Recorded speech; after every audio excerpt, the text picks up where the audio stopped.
Mode.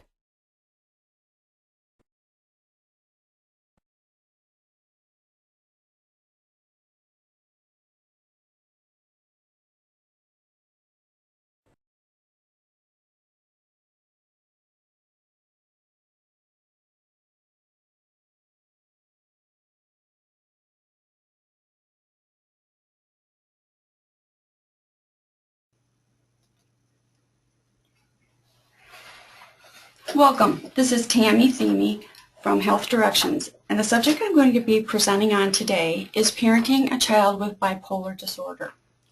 I'm presenting as a professional who has worked in the field with children who have bipolar disorder, but also as a parent who has a child who's been diagnosed with bipolar disorder. Your child has just been diagnosed with bipolar disorder. Now what? Many times parents have been blamed for their children's difficulties, but now we know that bipolar disorder is a chemical imbalance of the brain and is not caused by the way a person is parented. We also know that parenting a child with these symptoms may mean learning a new parenting style to cope with the symptoms. One of the things a parent needs to do when their child's first diagnosed is to find resources and to educate themselves. I'm going to give you the name of a couple books that have been very helpful in learning how to parent a child with bipolar disorder. The first is Parenting a Bipolar Child, What to Do and Why by Gianni L. Faida, MD, and Nancy B. Austin, PsyD. The other one is The Bipolar Child, What You Can Do to Help Your Child and Your Family by David J. Miklowitz, PhD, author of the best-selling Bipolar Disorder Survival Guide book, and Elizabeth L. George, PhD.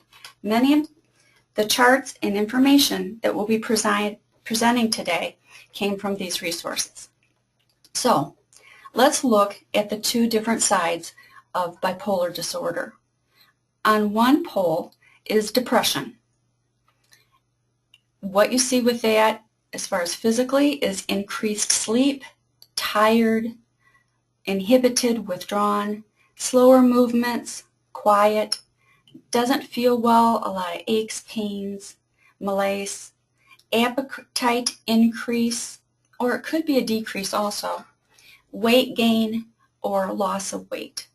Emotional, there will be sadness, guilt, hopelessness, melancholy, irritability, and that is a symptom that you will see a lot with children with bipolar disorder, that it's like you can't talk to them sometimes because anything you say agitates them. Passive-aggressive behavior, easily annoyed, avoidant or dependent, passive or needy, insecure, indecisive, cries easily, shy, fearful, separation anxiety, cognitive, anhedonia, lack of interest or motivation, poor memory and or concentration. Lots of times children with bipolar disorder are screened for ADHD because they do have difficulty with memory and concentration. With some kids it's comorbid, it goes along with it, but others it's more the symptom of depression. Also, a lot of times, low self-esteem. With the mania or hypomania, physically you're going to see energetic, hyper, tireless. Sometimes these kids don't sleep well. They'll sleep a couple hours a night or are up and down all the time. Over-talkative, loud. Some kids with bipolar disorder, if you're parenting several children, you'll notice this child tends to be loud. Impulsive, aggressive, sometimes violent. Feels great sometimes. Decreased need of sleep. Appetite decreases and weight loss. Emotional part is just euphoric with no real cause. Humorous, giddy. Sometimes I'll have parents tell me that I'm disciplining my child and all they do is laugh at me. Well, it may not be really they're laughing at you. The anxiety may come out in a mania type response, which is acting giddy or silly. Moody, Easily frustrated, sometimes explosive. Irritable, angry, sarcastic, defiant. Argumentative, demanding, you owe me this. Wanting things, sense of entitlement sometimes, not understanding that you just don't get things just because. Wound up. Some kids tend to pace when they're have some mania going on.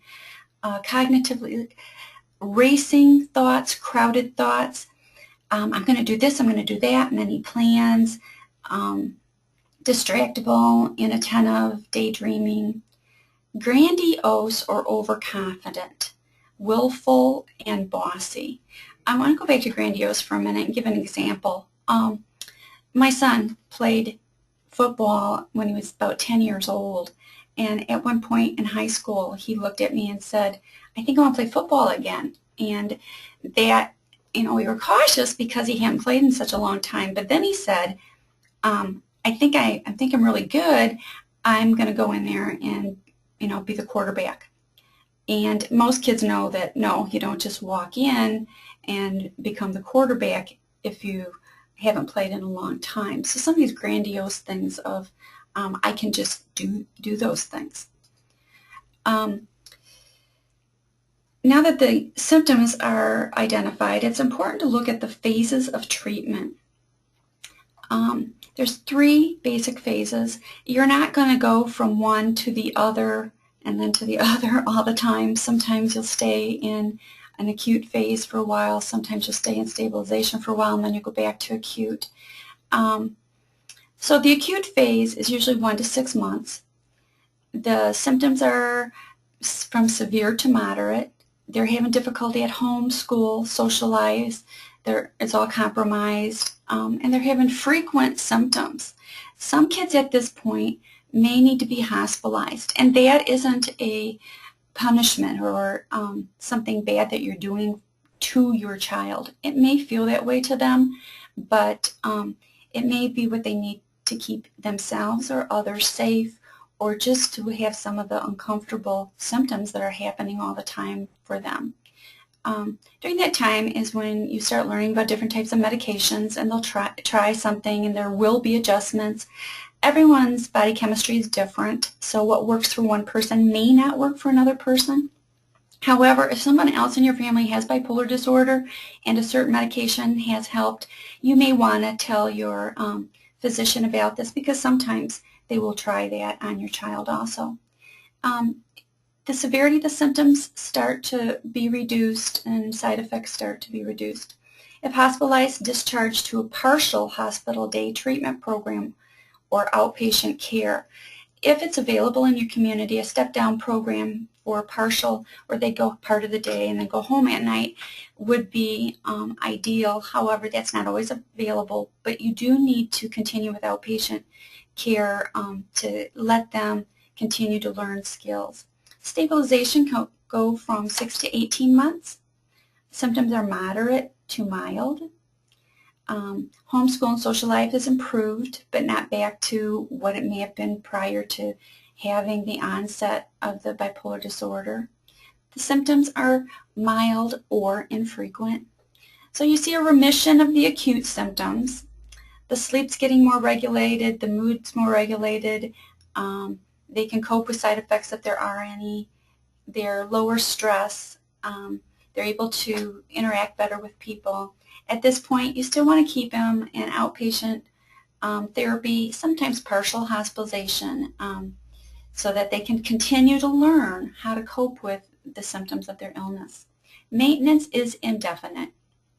Mild or remission of symptoms. They're able to attend regular school. Home is more stabilized. They're able to do some social functions. Returns to normal. Maintain remission, prevention of reoccurrence, compliance with meds. That's a big one with kids and teenagers, is having them understand the need to comply with their medication. They're able to do some self-monitoring of their symptoms, and there's an improved self-esteem because they have a sense of improved control. They know what's going on, and they know how it can get better.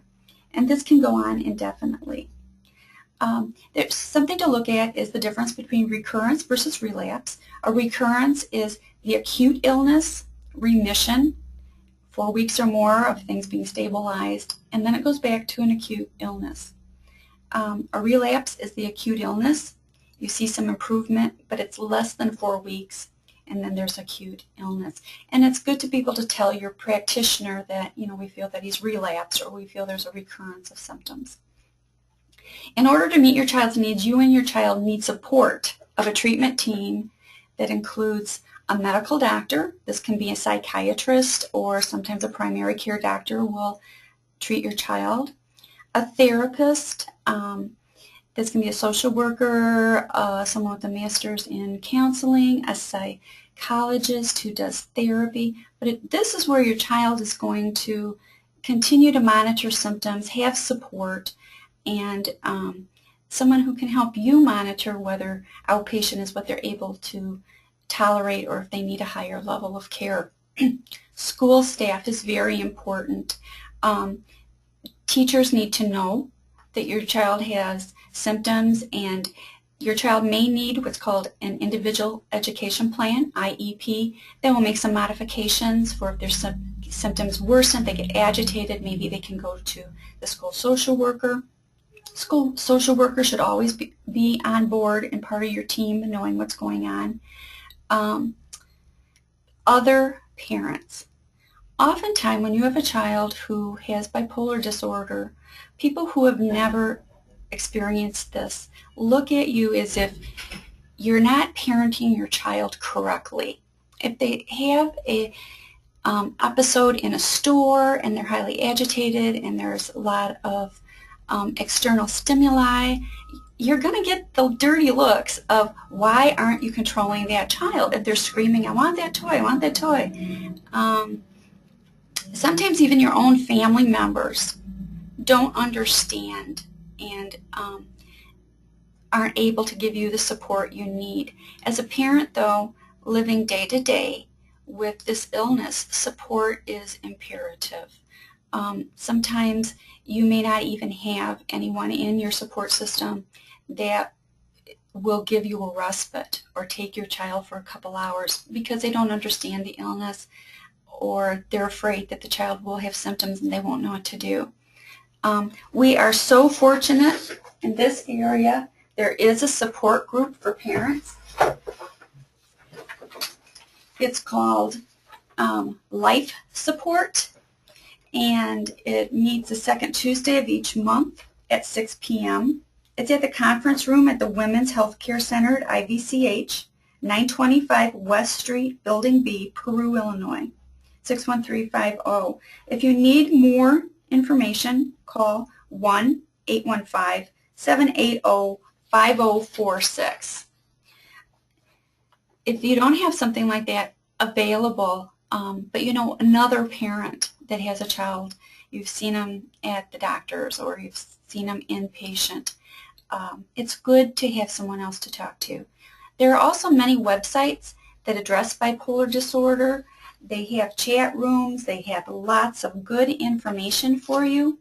I'm going to give you a couple of those. One is www.bpkids.org, all in lowercase. Another one is the International Society for Bipolar Disorders, ISBD, and theirs is www.isbd.org.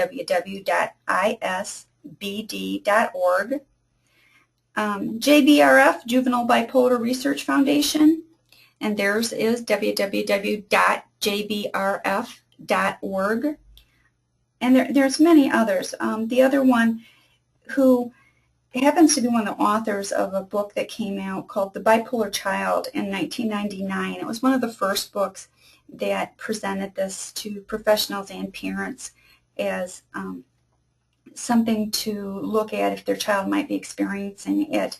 And it is at www.bipolarchild, all one word, .com. I highly recommend that you have support. The goal of the parent-child team is an understanding of symptoms so that you don't see the child as a bad child, but can identify symptoms versus purposeful negative behaviors. Here are some different ways that parents respond to their child's symptoms. The feeling they have about it, anxiety. What if he stays ill and doesn't get any better? What if she kills herself? What if he never has a career, a family, or spends his life in a mental hospital? Some of the behavioral reactions to that feeling are overprotectiveness, overconcern, and extreme self-sacrifice. That is something that's very important to look at as a parent, that you also build in time for yourself and you and your spouse. It's very stressful raising a child with bipolar disorder, and spouses need to work together as a team, or it can very well split parents into what they believe is right. If you're feeling is anger, they're doing it on purpose to hurt me, they don't care about anybody but themselves, they're very manipulative, they're hurting their brothers and sisters, he's ruining our family, my marriage. I do hear this a lot when kids enter treatment from their parents.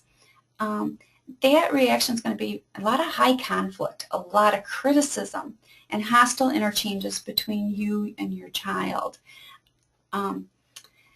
Guilt, especially if you have the disease or someone else on your side of the family has the disease. I made her this way. It was my genes. He never would have been this way if I hadn't worked so much when he was little. You know, these beliefs do not identify it as a disease, but more as a pattern of coping. I should have been more on top of this. Sometimes when you're parenting out of a guilt stance, it's overindulgence, giving the teen what he wants, not holding them responsible for their behavior. Despair. Nothing I've tried works. There's no future for him. Nobody can help him. This happens sometimes when you're trying to find that right medication, that, you know, something hasn't worked, and then you try something else and maybe it's not working just what you want to do either.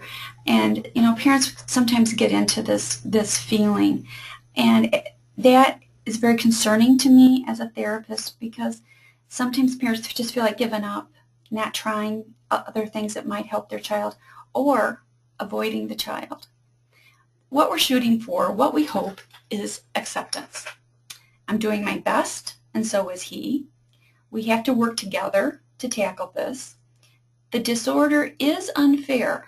It's cruel, but we have to learn to live with it. The one I like the best is, the illness is not the sum total of who she is. With that attitude, you have more positive interactions with the child. There's lower family tension. If you noticed, the title of this is Parenting a Child with Bipolar Disorder.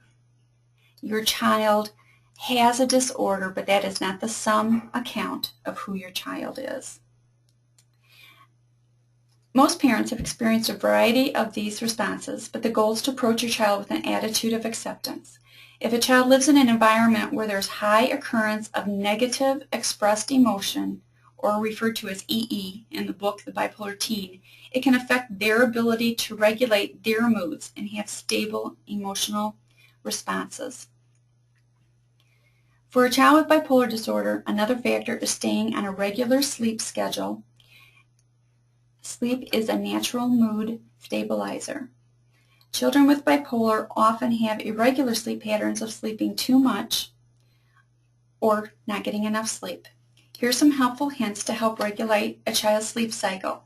If after following these suggestions your child is still unable to sleep or is oversleeping, you should consult your medical provider. Children need to avoid caffeine and alcohol, avoid meals before bedtime, bright lights before bedtime, exercise 2 or 3 hours before bedtime, emotional upset before bedtime, violent or upset TV programs, and I'm going to put in there video games. Sometimes video games can trigger children's symptoms of being agitated. Naps, if necessary, limit to 10 to 15 minutes, not anymore. And not have a clock in their room so they're not continually checking to see what time it is. What can be helpful is keeping the same bedtime wake-up schedule. I'll talk more about schedules. Use the bed only for sleep. If they're laying there for 20 minutes and can't fall asleep, get up, sit in a chair, read a book, do something calming. Develop bedtime routines like warm baths, reading, or relaxing activities before turning out the lights. It's suggested that about a half an hour before bedtime you start these routines. You do have more dimmed lighting. You're decreasing the external stimuli. Sleep in a completely dark and quiet environment. Many of my kids come in and say, oh, they fall asleep with the TV on, and this can interrupt with their sleep patterns. A cool environment promotes sleep onset and continuity. Soft foam earplugs help in a noisy environment. You know, sometimes you have lots of kids and they're getting ready for this, or one's going to bed early, so that may be helpful. A fan or white noise machine can help block out sounds. For a child with bipolar disorder, having a predictable daily schedule is very important. Here's a quick example of one that was in one of the books. You can modify it for yourself, but look at 8 p.m., quiet time in bed with or without a parent, calming down, and then lights out. It's helpful to print the schedule out so your child knows what to expect. It's important to get your child to comply with this. With a young child, you can set up a reward system where they get a reward for compliance. Let them choose rewards so they can feel included.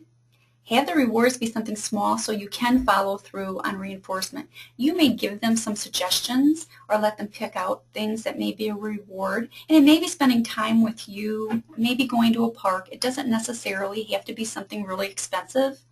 I had one child that the reward they used the first time was a very expensive toy, and that child then started expecting that that's what was going to happen, and was very disappointed when that wasn't something that they could continue to comply with.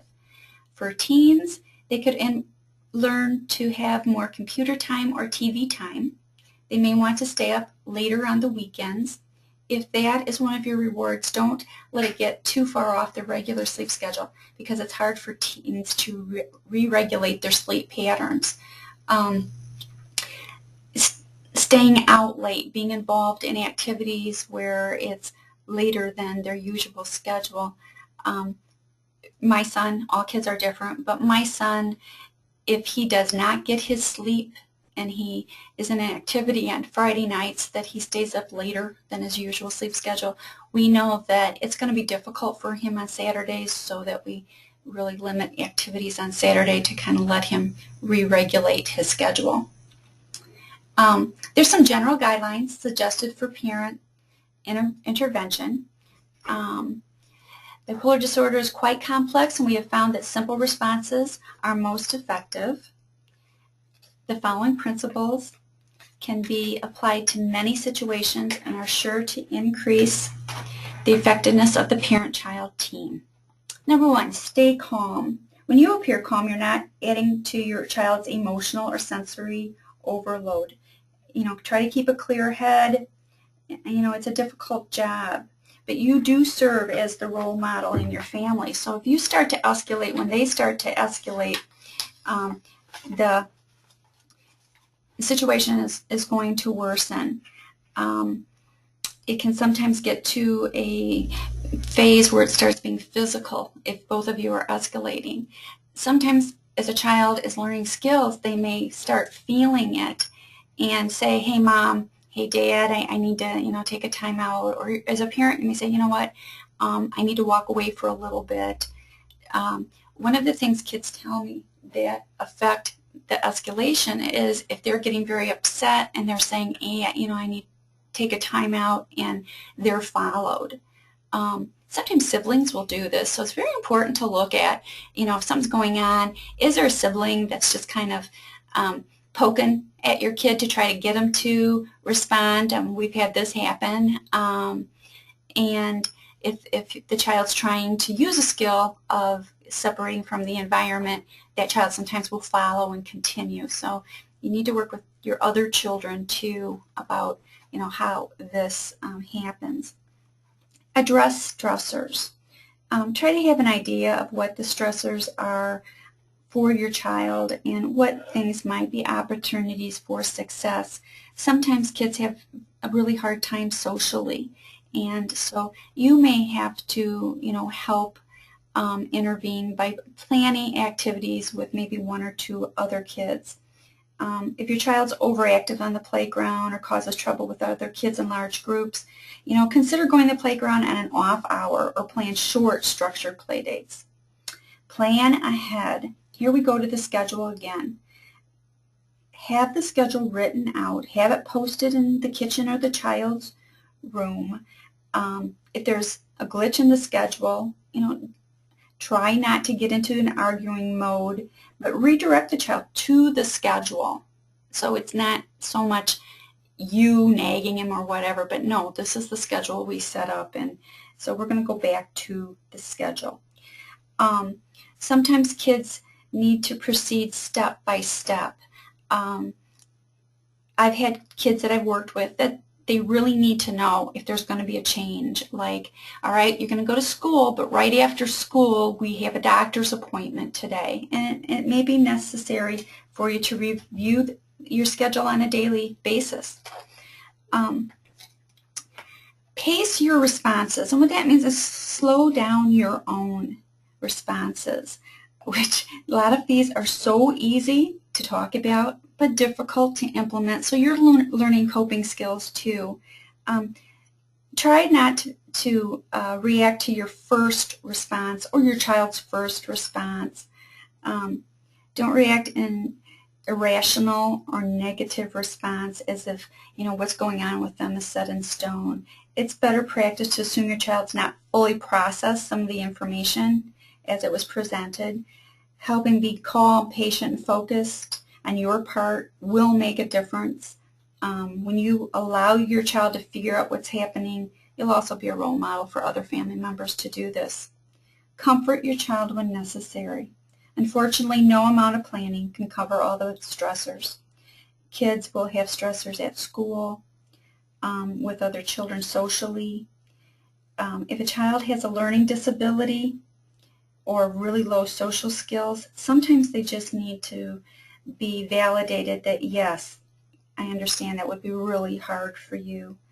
They may need to, it doesn't matter how old they are, they may need to have that physical contact of a hug from you saying, that sounds like that was very hurtful, let's see what we can do. Which brings us to looking at ways that your child then can self-modulate and take a break and get feeling back into control. It also goes into our next step, which is problem solving together. Right when all this is going on, you're not going to be able to take this step. Your child needs to de-escalate. And when they're at the point of de-escalation, we'll talk about that in a minute, that's when you can do the problem solving together. And you can revisit what happened and explore the details, and then look at, well, what if this would happen again? With some children, they're able to do this. With other kids, every time it happens, if it's even in a different situation, but it's the same thing, sometimes they may not be able to identify that. It was like, okay, well, this has happened when this is what I can do if it happens in gym class, but if it happens in math class, that's a whole different environment. And here we're talking about our team again. At school, who is it you can go to?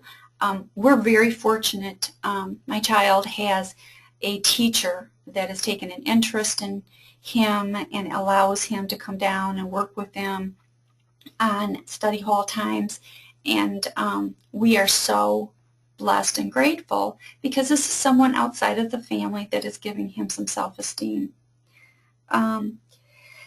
This is very difficult dilemma because you don't want to have the child become dependent on you and not learn the basic regulation skills themselves. So this is difficult to balance, and a lot of this parent intervention is trying to find the balance. Monitor. We have a list of connecting their behavior to what's going on. Not you made me do this, or it's someone else's fault, because sometimes kids with bipolar will tend to project on other people, but looking at, no, you were given this, let's say, ability to go to a football game. Okay, so you were given this ability to do that. While you were there, you chose to call so-and-so a name, and then this is the consequence. And sometimes you need to walk through that. We have a list of a few of those to say, no, it's not our fault. We did not do this. This is your choice. And sometimes you have to go through that with your other kids too. It's not just a kid with bipolar disorder, but especially with kids with bipolar disorder, you may need to walk them through some of that problem solving. One of the things as far as monitoring is helping your child also make the connection of taking the medicine, sleeping on a regular schedule, keeping to a diet. Some of these kids can't regulate their eating patterns either. Some of them just eat all the time, and it's more than what other growing kids do. Maybe you can't have chips in the house. My home, we cannot have soda in the house. That soda will be found, that soda will be drank, and not regulated at all, like one a day. No, it'll be completely gone. So, as a parent, you may need to restrict some of that as a helpful phase for your child. And letting them see that by doing this, their symptoms are going to decrease, or they'll feel better. The soda issue, we talk about, then what happens after you drink all that soda? Well, more hyped up, more apt to have irritability, and then usually getting in trouble because there was just so much going on. So trying to, again, link the behaviors to the consequences. The scale that I'm going to show you now is in a book I read. It's called the upset scale. Sometimes we call it the anger scale, the irritability scale. It's talking about when your child starts to escalate, and then learning how to self-soothe the irritability and cope with the upset emotions.